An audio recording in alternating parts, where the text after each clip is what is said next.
I'm live. Great. Okay, welcome to 9 Ways to Get Paid as a Music Therapist. Now, this is going to be perfect for you if you feel like you're stuck in a rut, or if you feel like um, you want to make a bigger impact on your community, but you don't know the practical steps on how, or if you feel like you've tried so many things and you've just racked your brain and you're in a spot where it's like, I can only do so much.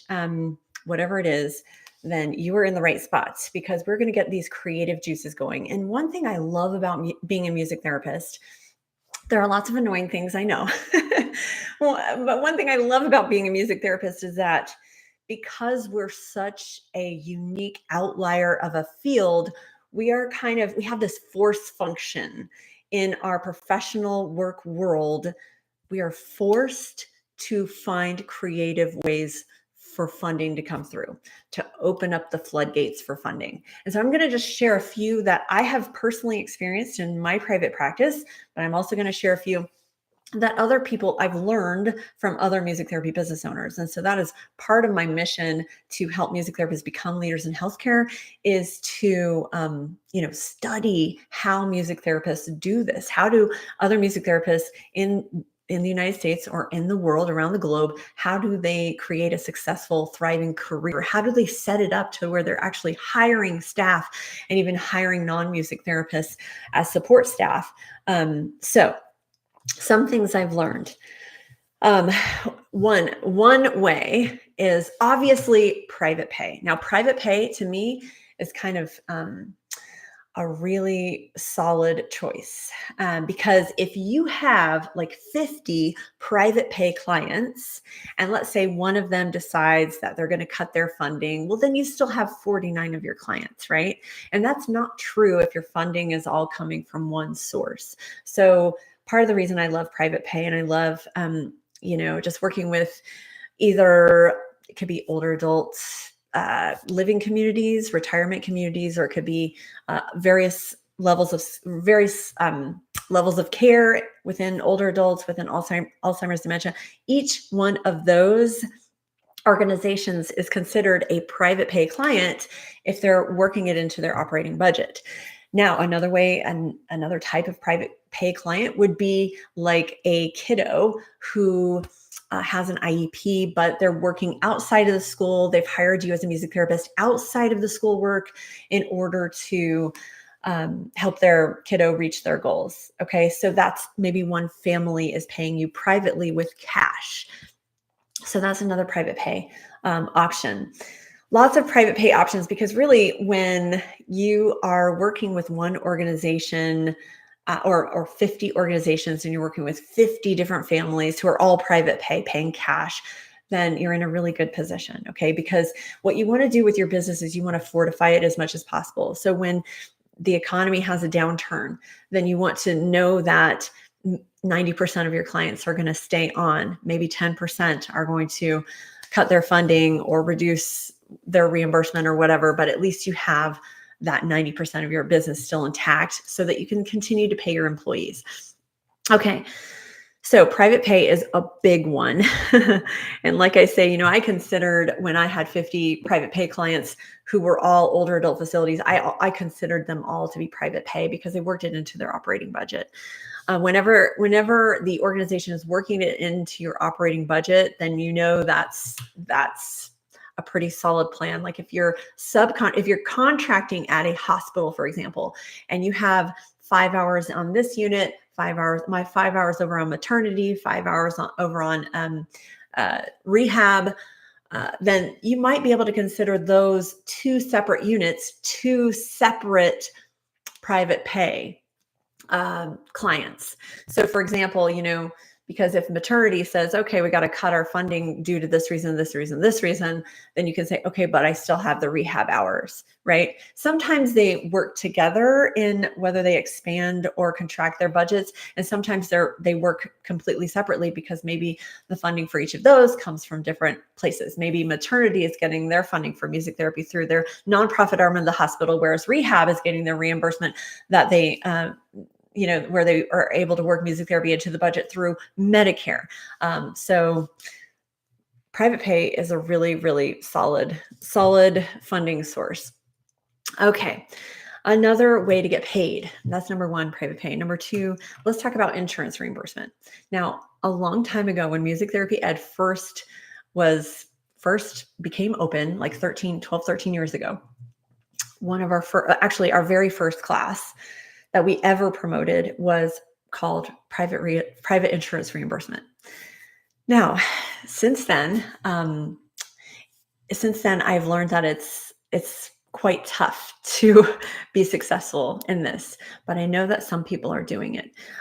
So private insurance is quite tricky, right? But I think if you think about it, if you think about it, next like one or two levels up, you got to think like, who is providing the insurance for this family? Is it a large corporation? Is it like a giant? Is the parent, mom or dad, working for a large corporation where they get these amazing health benefits and they have this really wonderful insurance, health insurance for their family?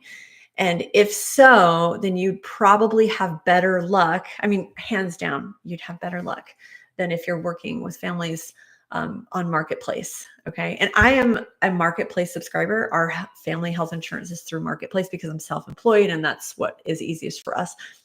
But just something to think about, if the person's on Marketplace, it might be a little bit more difficult to get reimbursement now if they're on like Aetna, Cigna, United.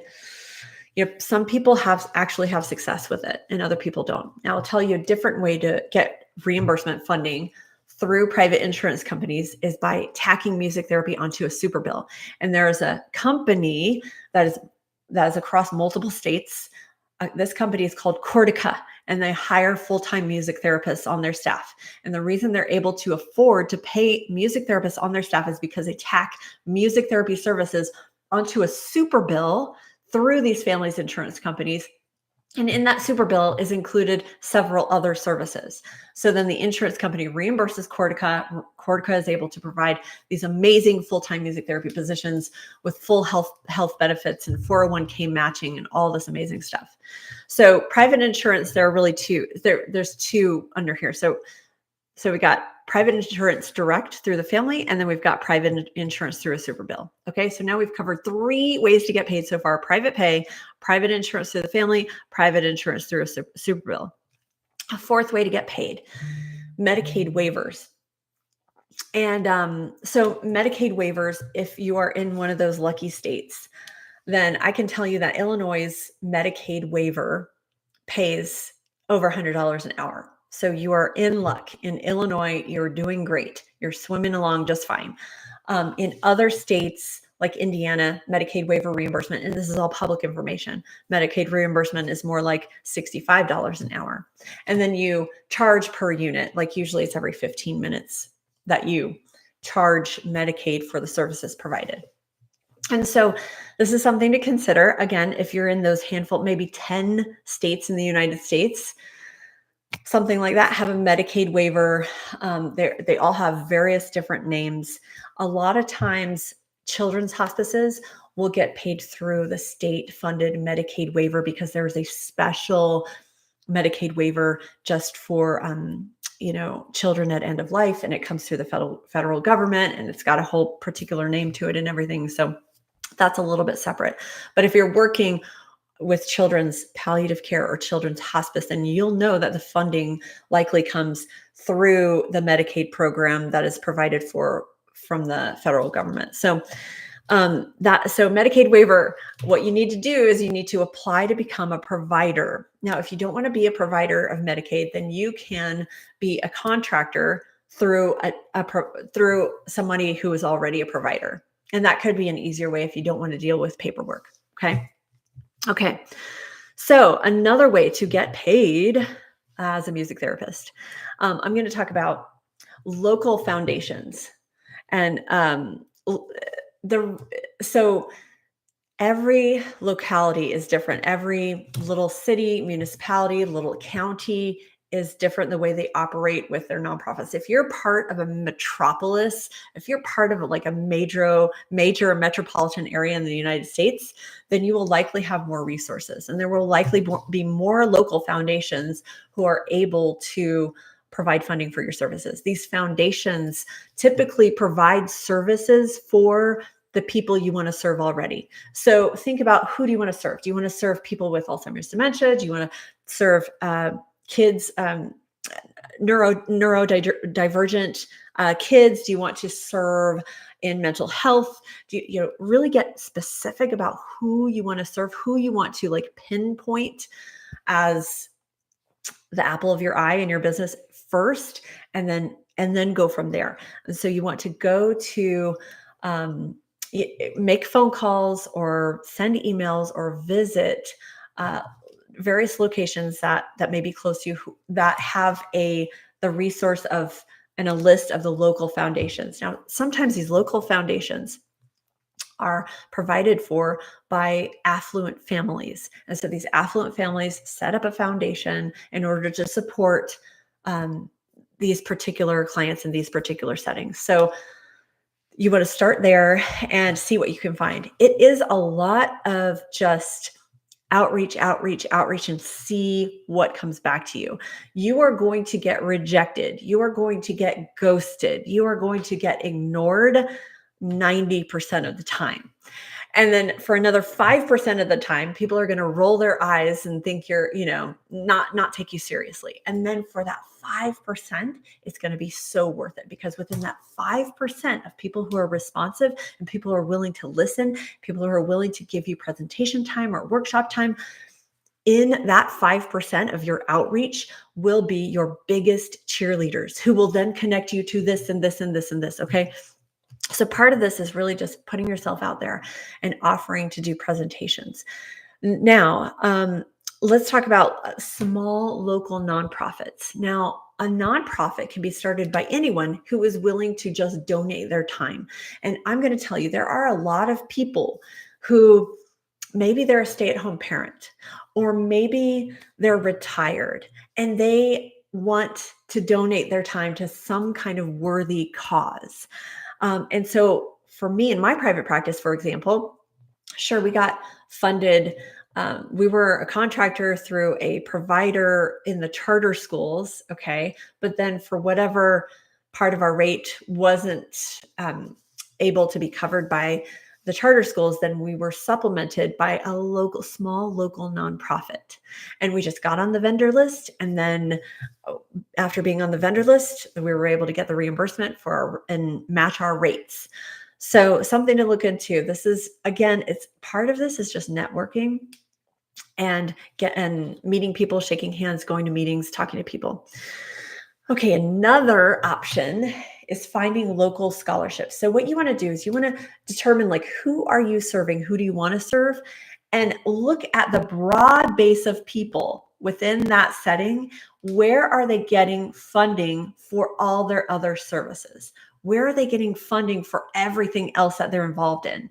And then what you want to do is find that scholarship fund and tap into that. Call the people, go to the fundraiser, go to the event, and shake hands and talk to people. Say, I'm a board certified music therapist. This is my passion. This is why I'm here. And so I just really want to get connected to your nonprofit to see how I can help you write grants. Maybe we can write some grants that will fund music therapy services. Do you see where I'm going with this? So local scholarship funds that are outside of a nonprofit could be a possibility. And then finally, there are county and regional government agencies that sometimes have a special initiative that they're pushing. And it depends on the climate, the political climate, and what's going on in the world and all this stuff. But I'll tell you, when I was in private practice, there was an initiative called First Five, and it came from the federal government, and then the initiative got pushed into the local governments, the smaller local governments. And so I made a presentation. I did this whole big thing. I spoke in front of very important, very serious people, and we were awarded some support and some funding for the services for that initiative.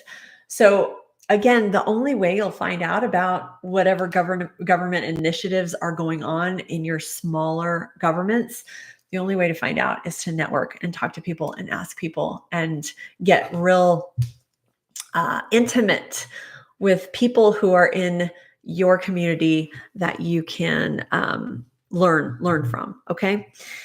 Now, as a private practice owner, I will tell you one of the easiest ways to just get in is, instead of filling out the application to be a provider, to be a Medicaid provider, or be a provider through the school system or whatever, when I just wanted to get my feet wet and see if this was a direction we wanted to take, then I would simply become a subcontractor, have our business become a subcontractor of a provider, of a current provider who's already gone through all the red tape and all the difficult paperwork in order to become a provider. So we did that with for the kids that we served in school settings. So that's another way, is just, forget the paperwork and just be a subcontractor, just someone who's already gone through all the hard stuff. And then you can decide, hey, do you want to be a provider yourself? Do you want to see more people? Do you want to serve more people within this particular setting? And if so, then maybe it would be worth it to become a provider yourself and just check it out, get your feet, see where you can go with that. See if your vision is differentiated from the other provider's vision, which it probably is if you're a music therapist. You want it to be all music therapy most of the time. And so then you can take that vision and drive the bus to that. Okay, now I'm going to tell you another way I got paid in our private practice was through a family member. And I know this kind of goes under the umbrella of private pay, but our services were so touching, so meaningful to a family member who came to one of our sessions, that he said, can you please, I love what you're doing with the group. Can you please see my mom individually? And so that was another way that really worked well for us, is when the family member saw it and they had the resources, they had the funding available to make it happen, and they felt it was meaningful enough. Because a lot of times, as we all know, when you get to a point with whatever diagnosis, or when you're maybe the client or the patient is entering hospice, a lot of us, we already know that music therapy can be the most meaningful, amazing thing in that person's whole year, and that person's whole month or whole week or whole day. Like, that is the thing. We know this. So sometimes when families see it, as we all know, when they see it one-on-one, that when they see it in person, then they will, open their hearts and welcome you a little bit more intimately into their family. So I had that happen a few times in our years of private practice. I hope this has helped you. And I hope this has helped you. What I really wanted to achieve with this is to help you think a little bit outside of the box.